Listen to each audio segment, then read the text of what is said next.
પૂજ્ય ગુરુજનો, વડીલો અને મારા વાલા ભાઈ ને બહેનોને મારા જય સીતારામ. મારું નામ કટારા નરસિંહબેન રાજેશભાઈ. હું આજે બિરસા મુંડા વિશે બે શબ્દ બોલીશ તો આપ સૌ શાંતિથી સાંભળશો એવી મારી આપ સૌને નમ્ર વિનંતી છે. કાળાના ઘેરા ટીમીનમાં ઝગમગે એ જિંદગી, આસમાન તૂટી પડે પણ ના ડગે એ જિંદગી. સાંધો આકાશ તો ઉડે પતંગો બેશુમાર, સાંધો આકાશ તો ઉડે પતંગો બેશુમાર. શૂન્ય કિંતુ આંધીઓમાં પણ જગે એ જિંદગી. આજે આપણે આવી એક જિંદગીના સ્મરણો સિંચવા છે જે આંધીઓમાં પણ એવી કુમારીથી જીવે કે આજે પણ એમની બુલંદીઓ વર્તાય છે. આજે પણ આકાશમાં ધ્રુવના તાલાની જેમ અવિચળ છે. આપણા આદિવાસી સમાજના એક વીર પુરુષ, મહાપુરુષ, ધૈર્યવાન, ધરતી આબા, જગત પિતા એવા અગણિત વિશેષણોથી નવાજીએ તો સમય ઓછો પડે અને શબ્દ ટૂંકા પડે એવું જવે રતન એટલે કે શ્રી બિરસા મુંડા. અને એ આપણા ભગવાન. ઝારખંડ રાજ્યમાં આવેલા રાંચી શહેર નજીકના ઉલીહાટુ ગામમાં સુગના મુંડાને કરવી હાટુના ઘરે આ ધરતીને પાવન કરવા અને જળ, જંગલ, જમીનનો સંઘર્ષ કરવા 15 નવેમ્બર 1875 ના રોજ શ્રી બિરસા મુંડાનું અવતરણ થયું. સાલગાગામાં પ્રાથમિક શિક્ષણ પૂરું કર્યા બાદ ચાબસા ઇંગ્લિશ મીડિયમમાં અભ્યાસ માટે ગયા. આપણા ભગવાન બાળપણથી જ હોશિયાર અને મહેનતુ હતા.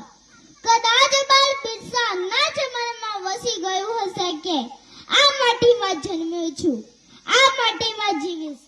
માટી મારી માયા અને આ માટી મારી કાયા. આ માટીમાંથી મટી અને આ માટીમાં હું ભરીશ.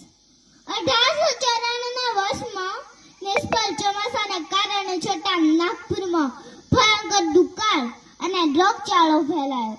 ભગવાન બિરસા મુંડાએ આપણા સમાજની પૂરું મન લગાવી સેવા કરી અને ત્યારબાદ 1 ઓક્ટોબર 1894 ના દિવસે રહસ્યમય તીર, કંઠા અને ભાલા સાથે મુંડાને એકત્ર કરી અને અંગ્રેજો સામે લગામ માફ કરવા આંદોલન કર્યું.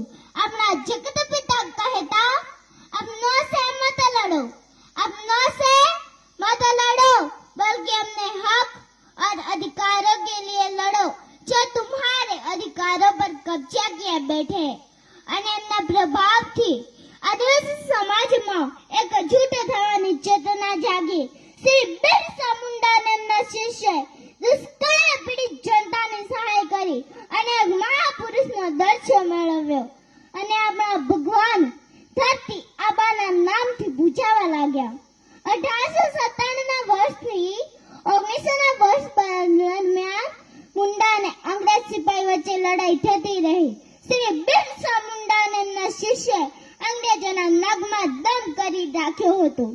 એટલે જ કહેવાય, ક્રાંતિ કી અમિટ કહાની થા, ક્રાંતિ કી અમિટ કહાની થા, वो वीर बहुत अभिमानी था, डरा नहीं वो अंग्रेजों से, डरा नहीं वो अंग्रेजों से, लहजा उसका तूफानी था, जल जंगल जमीन की खातिर सब कुछ उसने वारा था. क्रांति बसी थी रग रग में, क्रांति बसी थी रग रग में, वो जाता हुआ अंगाला था. અને 1900 સાલમાં ડુબાડી પૂરું પહાડી પ્રત્યે ગોલ ગુલામ આંદોલનની શરૂઆત થઈ. અને જાન્યુઆરી 1900 ડોંબાડીના ડુંગરોમાં એક મોટો સંઘર્ષ થયો. ત્યારે શ્રી બિરસા મુંડા પોતાના લોકોને સભાને સંબોધન કરી રહ્યા હતા અને ત્યાં મોટી સંખ્યામાં સ્ત્રીઓ અને બાળકોને માર્યા ગયા અને કેટલાક શિષ્યની પણ ધરપકડ કરવામાં આવી. અંતે શ્રી બિરસા મુંડાએ 3 ફેબ્રુઆરી 1900 ના દિવસે 25 વર્ષની ઉંમરમાં રાંચી ખાતે કારાગારમાં મહાપ્રાણ કર્યું. ત્યારે સમગ્ર લોકોના હૃદયમાં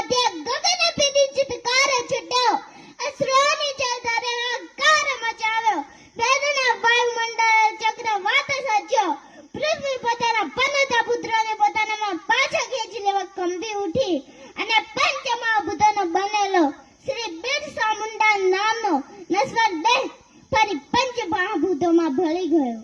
આત્મા તો હજુ અમર છે, આત્મા તો હજુ અમર છે, પરંતુ અનુસ્વાર દેહનું શું મૂલ્ય છે